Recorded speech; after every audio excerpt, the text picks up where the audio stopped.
Layoff notice came on a Tuesday, and by Wednesday morning I was driving home with 3 weeks of severance and a cardboard box in my back seat. I wasn't supposed to be back until the end of the month.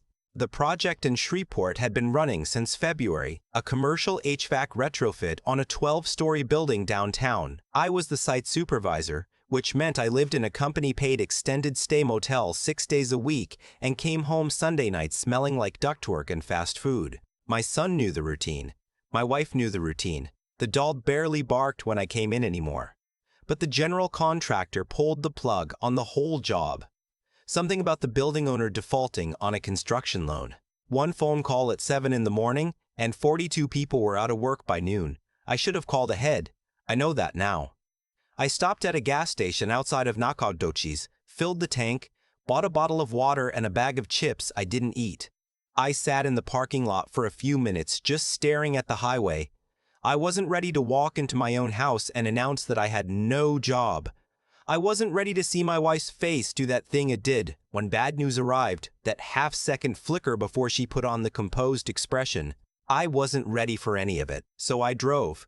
And 2.5 hours later, I pulled into my own driveway in Lufkin, and the first thing I noticed was that my son's bike wasn't on the porch. Owen was 15. He always left that bike on the porch. My wife had asked him 100 times to put it in the garage. He never did. I used to give him grief about it every Sunday when I came home. It became a kind of joke between us, me shaking my head, him grinning. No bike. I told myself it was nothing. Maybe he finally listened. Maybe he put it in the garage. I unlocked the front door and walked in. The house was quiet in the way that houses are quiet when they've been quiet for a while. Not the quiet of someone who just stepped out. The kind of quiet that's been sitting there for hours. There were dishes in the drying rack. A coffee mug on the counter with a ring dried inside it. My wife's reading glasses on the kitchen table, next to a stack of mail she'd been meaning to go through. She was at work. She was always at work by 8. That was normal. What wasn't normal was that Owen should have been home. It was a Thursday in late June. School was out. He didn't have a summer job yet. He didn't have anywhere to be. I checked his room, bed made, which surprised me. Owen didn't make his bed. I'd been getting on him about it since he was 10. The fact that it was made, corners tucked, pillows straight, made something in my chest go tight in a way I couldn't explain. I called my wife. She picked up on the second ring, which meant she wasn't in a meeting. "Hey," she said. "What's wrong?" "Nothing's wrong. The job fell through. I'm home." There was a pause. Not long, maybe 2 seconds, but I've been married to this woman for 18 years and I know every beat of her voice, and that pause was not the pause of someone who was surprised. "Oh wow," she said. Are you okay?" "I'm fine." "Where's Owen?" Another pause. Shorter this time. "He's at that program. The one I told you about." I didn't remember her telling me about any program. "What program?" "The summer leadership thing. I sent you the brochure back in May. You said it sounded good." I had no memory of this. I'm not saying she was lying about sending it. I was exhausted in May, working 6-day weeks, half reading texts while eating dinner alone in a motel room. It was possible. But I had no memory of agreeing to send my son somewhere without a real conversation about it. Where is it? It's about an hour east, out near Jasper. It's a residential program. They do outdoor work, life skills, character building. It's supposed to be really good. How long has he been there? 11 days. 11 days. My son had been gone for 11 days and I was only finding out now because I came home early. "I want the address," I said. She gave it to me. She also told me that parents weren't really supposed to visit unannounced, that the program had a communication schedule, that Owen was fine and thriving and I shouldn't make this into something it wasn't. I wrote the address on the back of a gas receipt and got back in my truck. The road east out of Lufkin gets roll fast. By the time I was 40 minutes out, it was just pines on both sides and the occasional cleared lot with a mobile home at the end of a gravel drive. I turned off the highway onto a county road, then off that onto a private road with a wooden sign that said Harrowfield Youth Academy. The sign had a sunrise painted on it. It looked like it had been there for 15 years. The main building was a converted farmhouse, white paint going gray, a covered porch with plastic chairs. Behind it, I could see several outbuildings and, further back, a long, low greenhouse, maybe 200 feet end to end, white-filmed plastic sheeting over metal hoops. There was a vegetable garden to the left of it, and I could see figures moving between the rows. I parked and got out. A man in his 50s came off the porch before I reached the steps. He was wearing a khaki shirt and had a lanyard around his neck with a laminated ID card on it. His name was on the card, but I didn't read it yet. He was already smiling, which felt wrong. "Can I help you?" he said. "I'm here to see my son, Owen. He's been enrolled here about 11 days. The smile stayed on his face, but something changed behind it. Parents are encouraged to follow our scheduled communication windows. We find that unannounced visits can disrupt the therapeutic process. "I'm not here to disrupt anything," I said. "I'd like to see my son. I understand. If you'd like to come inside, I can explain our policies and we can schedule a visit through the proper—" "Where is he right now?" He looked toward the greenhouse. That was all I needed. I walked around him. He called something after me, something about consent forms and liability and how I needed to understand the nature of the program. I kept walking. The greenhouse was hotter than outside by a significant margin. The door was just a flap of heavy plastic sheeting weighted at the bottom. I pushed through it and the heat pressed against me like something solid. There were 8 kids inside, maybe 9. Ages looked to range from 12 to 16. They were working in rows of tomato plants and pepper plants, staking, pruning, carrying plastic crates of harvest to stacking pallets near the far end. There were 2 adults, a woman near the entrance and a younger man at the back. Neither of them said anything when I walked in, though both of them looked at me. I found Owen in the 3rd row from the right. He was taller than I remembered, which sounds ridiculous because I'd only been gone 6 weeks. But kids grow, and you don't notice until you're looking at them in a moment when you're really looking. He had a bandana around his forehead. His shirt was soaked through. His lips were cracked at the corner, and his eyes had the particular dim look of someone who is very tired and has been very tired for long enough that tired has become their normal. He saw me and he stopped moving. I said his name. He didn't run to me. He just stood there for a moment, and then his face did something I'm not going to describe very well because I don't have the right words for it. It wasn't joy exactly. It was closer to the expression people make when they've been trying to hold something together for a long time, and then someone finally shows up, and they realize they don't have to hold it anymore. "Dad," he said. His voice came out lower than I expected.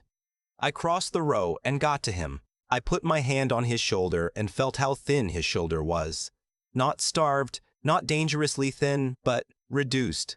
Like a person running on not quite enough of everything. "Are you okay?" I said. He looked at the adults in the greenhouse. Then he looked back at me. "Can we go?" he said quietly. "Yeah," I said. "We're going." The man from the porch had followed me in and was now standing near the entrance. "I need you to understand," he said, "that you're removing your son against the expressed wishes of his legal guardian. Your wife signed." "I'm his legal guardian too," I said.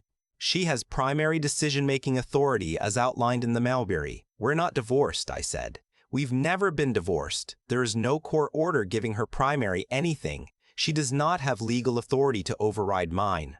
He opened his mouth. "Call the police if you want," I said. "I'll wait right here." He didn't call the police. Owen and I walked out of the greenhouse. I kept my hand on his shoulder. We got to the main building and I asked for his belongings. The woman from the greenhouse had come with us and she stood near the door while a teenage staff aide, couldn't have been older than 20, went to get Owen's bag. While we waited, Owen leaned against the wall next to me and didn't say much. I asked him if he was hungry. He said yes. I asked if he'd eaten today. He said they'd had oatmeal at 6 in the morning. It was past 1 in the afternoon. When we got outside with his bag, he stopped walking for a second. He was looking back at the greenhouse. "There's a kid in there," he said. "Dion, he's 12. His parents are overseas. His grandparents put him here. He asked me yesterday if I thought anyone was coming for him. I looked at the building. I looked at my son. Wait by the truck," I said. I went back inside. It took 20 minutes and raised voices and a phone call from the facility director to someone I assumed with their legal consultant, And at the end of it, I had Dylan standing next to Owen in the parking lot with a duffel bag that had a broken zipper and a name tag sewn into the handle. He was small for 12. He squinted in the sunlight like he hadn't been outside without working in a while. I drove to the Dairy Queen in Jasper and bought both of them everything they pointed to on the menu. They ate like they hadn't tasted food that was chosen for them in a long time. I called my wife from the parking lot. That was the worst phone call of my life, and I've made some bad ones. She cried. She said I didn't understand, that Owen had been struggling, that the program was supposed to help, that she had done research. I told her I believed that she believed all of that. I also told her that our son had been working in a greenhouse in East Texas heat on oatmeal once a day and hadn't been allowed to call home.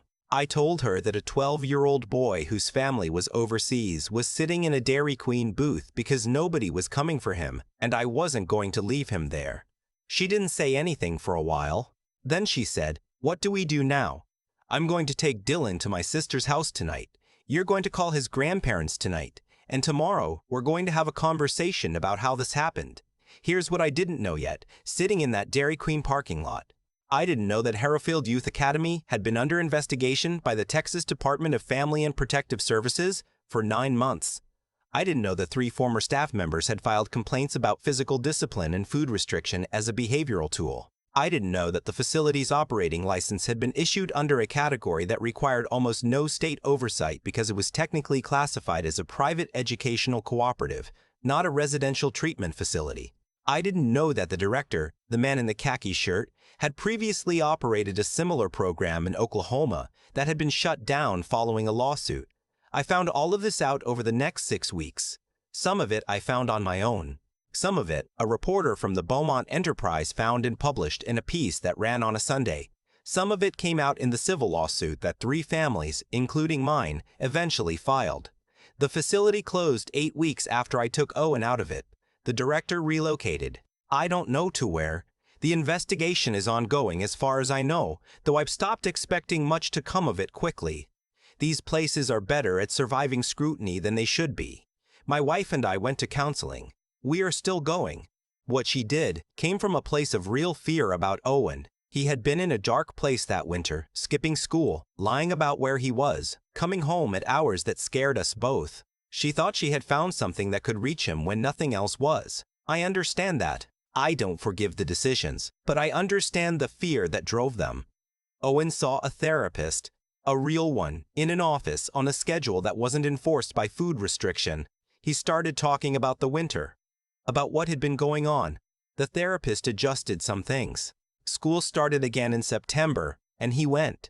He's not fixed. That's not how it works, but he's there. Dylan's grandparents came from Tallahassee. His grandmother cried when she saw him. His grandmother cried when she saw him. His grandfather shook my hand without speaking, which I understood. I want to tell you, the lesson of this is simple. It's not. The lesson isn't don't trust programs. There are people doing this work with genuine care and real results. The lesson isn't always parent alone. Sometimes you need help. The lesson, as far as I can tell, is this. If a place tells you that you are not allowed to see your own child unannounced, that is not a rule designed to protect your child. It is a rule designed to protect the facility. Ask that question before you sign anything. Drive out there anyway. Trust the feeling in your chest when something doesn't add up. My truck is back on the road. I found a new job by August, closer to home this time, which means I drive back every night. Owen's bike is still on the porch. I don't say anything about it anymore. I still think about Owen's face in that greenhouse, not the relief that came later. I mean the expression right before the relief, the one he had in the half second before he knew for certain I was really there. That look told me everything about what 11 days had done to him. It told me he had already started to believe what they told him, that I had signed something, that I had agreed to this, that the person who was supposed to come for him had decided not to. The hardest thing about that moment wasn't anger. Anger came later in the car and then again reading the DPS investigation reports and again when I learned the director had done this before in another state and just moved on. The hardest thing was understanding that my son's trust, not just in that facility, but in the basic idea that adults around him would do right by him, had been quietly dismantled in less than 2 weeks. That's what those places actually take from a kid. Not just comfort or food or sleep, though they take those too. They take the working assumption that the world is basically decent. Rebuilding that assumption takes a lot longer than 11 days. What I keep coming back to is this. I drove out there because something felt wrong. And I drove out there even though I'd been told not to. And I drove out there even though I was tired and newly unemployed and had 100 reasons to wait until the morning. Doing the right thing, the genuinely right thing, not the convenient approximation of it, almost never happens at a convenient time. It happens when you're already running low. That's the whole test of it. Anyone can do right when it costs them nothing. Owen is doing better. He's in actual therapy now, talking to someone trained for this, and the things coming out of those sessions are hard to hear but necessary. He's been figuring out what was true and what he'd been told to believe. That work, the work of separating honest thought from what someone else planted in your head, is some of the hardest work a person can do. I'm proud of him for doing it. That kind of clear thinking, the willingness to examine what you've been handed rather than just accept it, is not something you're born with. You build it, usually through situations that force you to. Dylan went home to Tallahassee. His grandmother sent me a card in September. Handwritten, 2 pages. I've read it more times than I'll admit. I think about what would have happened if the project hadn't been canceled. If I'd come home on schedule 3 weeks later, by then Owen would have been in that greenhouse for 32 days. I don't know who he would have been at the end of 32 days. I'm not sure he knows either. The facility is closed now. The director is somewhere else probably. These things move around. What I know is that caring about someone, really caring, not just the comfortable version, means staying awake to what's happening to them even when it's inconvenient, even when you're told everything is fine, even when you'd rather believe it. It means having enough backbone to walk across a gravel lot and push through a plastic door when every official-sounding voice is telling you to wait. And then it means sitting with a 12-year-old in a Dairy Queen while he eats a cheeseburger like it's the first real meal he's had in a week, which it basically was, and understanding that the most important thing you can do right now is just be there, steady, present, reliable in a way that the last 11 days were not. Owen's bike is still on the porch. I'm not going to say anything about it.